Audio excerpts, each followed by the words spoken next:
We'll go right into questions with Grant Ramey, Mike Wilson, and Gustavo. Rick, of everything that went wrong tonight, where do you think it started? With the guys that started the game.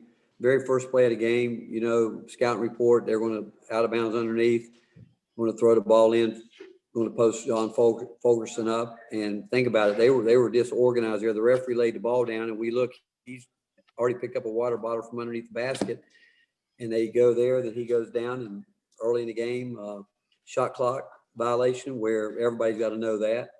Obviously, we're yelling from the bench early. We always call it with 5 seconds. But, there's not one guy that started the game that was productive. And then we go to the bench. Not great production there either, obviously. But we got exactly what we deserved. We knew they would come out with a lot of emotion. We knew they were going to play hard. We knew they were going to drive the ball hard. We knew they were going to put us in spread pick and roll a lot. We knew that. But the rebounding to start the game, that's where John and Eve, Josiah, those guys, again, they just crushed us on the board. I mean, we had 11 rebounds early in the game that they made something out of. And then offensively, we missed some shots, but still, we weren't very good. And I just didn't, just really disappointed. And I can tell you this, I don't know what it's going to be, but I will change our lineup. It's going to be changed because I'm not going to let anybody take anything for granted, thinking, hey, we're just going to walk out there and play and show up and think we're good enough. And that's what I felt tonight. And I don't want to take anything away from Florida and Mike White because they've had a hard year with a lot of different things that have gone on. They deserve to win the game from the start to the finish. But I'm not going to watch us do this. I felt like we had too many guys that felt like, okay, I got to play. And I was proud of Ticket. I mean, I think he ended up being our leading rebounder. And I thought those guys at the end tried to do some things, but just disappointing when you got guys that you expect to do some things and it doesn't happen from the get-go. That's the most disappointing thing. Rick, when did you decide that Jaden couldn't go? When do you expect him back? And given the 2 games that he's missed all of or most of the time with an ankle injury, is he your most important offensive player? He's important. He's important defensively as much as anything. I mean, Keon got lit up tonight defensively because he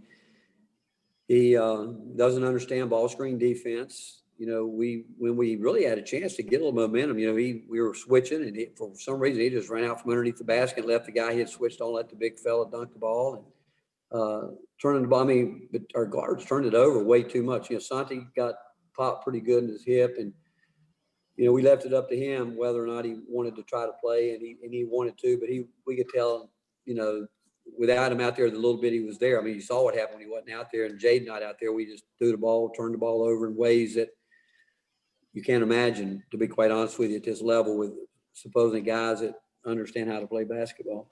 So when did you decide that Jaden couldn't go, and when do you expect him he back? hadn't practiced. I'm sorry, Mike. He hadn't practiced. He has not practiced since the last game. And he was during the shoot around and stuff yesterday. He couldn't go. He just gimping around.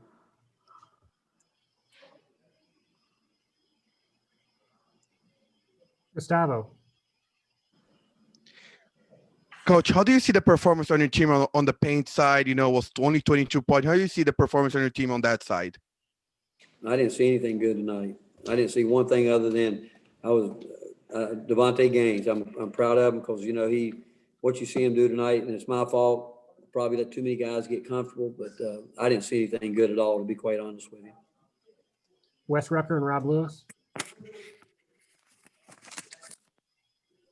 Rick, I know that you talked about the bad start there, but are you just as surprised that the guys didn't kind of snap into it at some point? I mean, these guys have won a lot of games, and it looked like there just wasn't a lot of fight back there.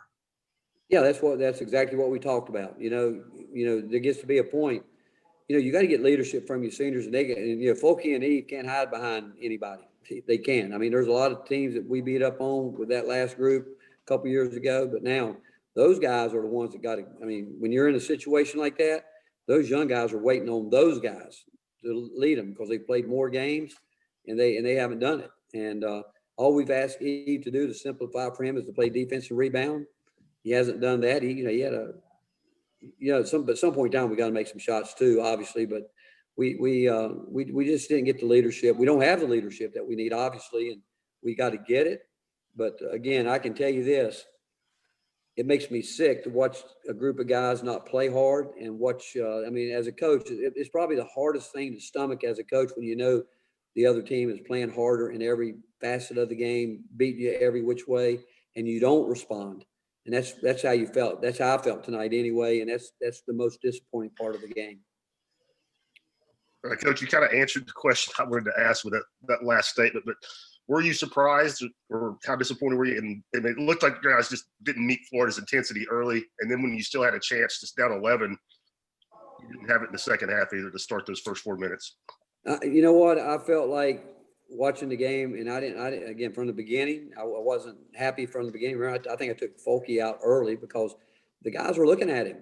I mean, you know, he's a guy that we're looking at, and yeah, and I'm not putting it on him because it's not, but he's an important cog to this wheel. And but the fact of the matter is, when we were there, we just we kept acting like, okay, we're going to get this going, we're going to get this going. But it's the way our guards, I mean, our guard play was horrendous. I mean, if you think about it, the turnovers, the missed shots, and what bothered me at halftime, I kept telling them early in the game, you know, Folky and Eve, they do need to touch the ball. They do, but it's up to them to get involved. And they were allowing themselves to get pushed around. And the scout report's easy right now on John Fulkerson. You know, push him off the lane, go double him. And all we've asked him to do is not stand there and do that. Get movement, get active. We can roll him in there. We can run him in there, but he's got to do it. And then Eve, again, right now he's just not doing the things that we need him to do. And like I told the team, I don't know what I'm going to do. I don't know what we're going to do. But I can assure you we are going to change the lineup because of what you just said, Rob. That disappoints me the most, that those guys didn't find a way to at least scratch it out and make some changes. They came out of the timeouts. They said all the right things, but their actions didn't follow it up. Nicholas Hill and Ryan Shumpert. Coach, it really looked like you guys really struggled with Florida's zone pressures and backcourt traps. Just how concerning was it for you to see how much your team struggled with that and how it affected your team offensively and was not able to get rhythms? You think about it. We start the game with three guys that have played the point at some time in their career, and we told them they were exactly what they were going to do. Do not put all the pressure on Santi. You guys get down the court, get it, and go with it. And I said it for 3-4 days, whatever it is. And the wings kept running off, and they keep putting all the pressure on Santi, and they did. Believe me, they did exactly what we talked about, what we worked on, exactly. But when Santi was getting double teamed, those other wings to start with were nowhere to be found, and that's really disappointing. That tells you that you're not locked in. That tells you you're just going through the motions. And believe me, we proved tonight that we're not good enough to go through the motions. Seems like in the past this season when the offense has struggled, it's just been as simple as not making open shots. Obviously that wasn't the case tonight. What was Florida able to do to get y'all from getting good? We didn't run any offense. We got down the floor. We didn't get where we were supposed to be. We didn't flow. And that goes back to point guard play. You know, they're going after Santi. Santi's great off the ball, but those other two guys have to take charge at that time. I mean, we don't want to fight to give Santi the ball to get her offense started. We don't have to do that. We work too much the other way. But when the lights come on, we got a couple guys that refuse to do what they need to do, and that's very frustrating, to be quite honest with you. Finish up with When Ben. you're playing with guys, again, you're playing with three guys that have played, and you come off the bench with a fourth guy that played the point. And they just leave it to him, like, okay, let him go do all this, and it's not fair to him. Ben McKee, then Mike will finish up. Coach, the offensive rebounds, giving up points in the paint, the rebounding battle. Is that just simply a lack of effort, or is there fundamental basketball issues there as well? I think it's a lack of taking the challenge, is what I think. I mean, you knew they were going to come out, play aggressive. I mean, Mike's team do that. They're going to do that. But we got our front line. I mean, Eve Pons can't end up the game with 3 rebounds. He can't. His sole thing is to play defense and rebound. I think Folky, I don't even know. I didn't even look at how many rebounds did he have tonight? I believe he had 4. How many did Devontae Gaines have? He tied for the team lead with 5. Who's the other guy that had 5? Josiah. So how many guys how many did EJ have? 3. How many of your Roche have? Olivier? Urosh had 1. Olivier had 3. So again, so think about those guys played less minutes and had more rebounds or as many rebounds as Eve Pons. And Folky only had how many? 5? Or how many 4. Folky had? 4. 4. So that right there tells you a lot. Rick, I just wanted to get your reaction to the football program news yesterday with Philip Fulmer retiring and Jeremy Pruitt being fired. Well, obviously, I really feel for our football staff because there's a lot of really nice people there that, you know, this obviously is very tough on families, not just one family, but many families. But I think it's quite obvious that when you look at what transpired during the press conference, I have just unbelievable respect for Philip Fulmer. He's a Texas legend. I met him my first year here through a Bible study that we share. And there's not a person that I've ever come in contact with that loves this university more than him. And he wanted to come in, and I will tell you, he did a job that I think he was asked to do. He was asked to calm things down, to bring warmth to the athletic department, to get people re-engaged. And I think what he did with the entire athletic department, he's done that at a way that, and I'm sure, again, he's disappointed in a lot of things because he wanted to fix the entire thing. And there is no question, you watch that press conference, that anybody in America, an athletic director, a football coach, would not want to sit under the leadership of Randy Boyd and Donde Plowman. I mean, the one thing that was quite obvious, and I will tell you this is a great university. It is a great university. And where that starts, and I've been at a lot of different places, the leadership that's in place right here, right now, is one of the best I've ever been around, if not the best. And when you know what I know from the inside, from that, and I know this, I am blessed to have the chance to have a leader like Philip Fulmer was for me. And I will tell you this, since I've been here, I think this is going to be our 4th AD. I've had a great relationship with all the ADs that were here, and I have great admiration for them. And sometimes you go through these periods. I mean, so much can happen, and it's hard to get it back. But I am going to tell you this: the leadership at this university is, I think, the best. And having a chance to have Donde and really Randy, and to hear them sit there and talk like that, there are so many people that would love to have a chance to be a part of this great university. And I'm just blessed that I am.